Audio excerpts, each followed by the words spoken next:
एक चिनू, आज तरी लवकर उठ ग. अगं वर्षभर तुम्ही आईला मदत करत नाही, तुमची इकडची गाडी तिकडे होत नाही. आज तरी आईला मदत करा. आज वर्षाचा पहिला दिवस आहे. अगं आज उशिरा उठशील ना तर वर्षभर उशिरा उठशील. बाई 2 तास झाले या माणसाला सांगितलं खालून श्रीखंड आणून दे. सगळ्यांना गुढीपाडव्याच्या हार्दिक शुभेच्छा. तुम्ही शुभेच्छा नाही दिला तर त्यांचा गुढीपाडवा होणार नाही का हो? स्वतःची अजून गुढी उभारायची बाकी आहे. मलाच मेलीला सगळं करायला लागतंय. जरा गुढी उभारायला तरी मदत करा ग. 4 पैशाची म्हणून मला मेलीला ह्यांची मदत नाही. आई ग, माझा गुडघा दुखतो म्हणून ग, नाही तर कशाला मेली मी यांच्या पाया पडतेय. आता हात ग, मला फ्रोझन शोल्डर आहे ग. आई मेल्याशिवाय तुम्हाला तिची किंमत नाही कळायची. आई ग, ए चिनू जरा ये ग इकडे गुढी बांधायला. गुढी कशी जरा घट्ट मस्त बांधूया.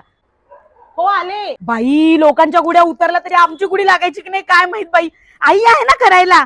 मी आहे तोपर्यंत मेली करते, माझ्या नंतर कोण करायचं काय माहिती. नाही ग, नाही यायची आईची दया तुम्हाला. एकासारखी मुलगी सकाळी लवकर उठते, दारापुढे रांगोळी काढते, हा दाराला तोरण लावते. अगं दाराला जाऊ दे, स्वतःच्या गाडीला तरी जाऊन तोरण लाव.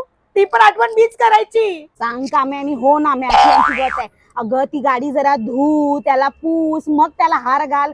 घेतल्या अशा झेंडू आणि गेली लावायला.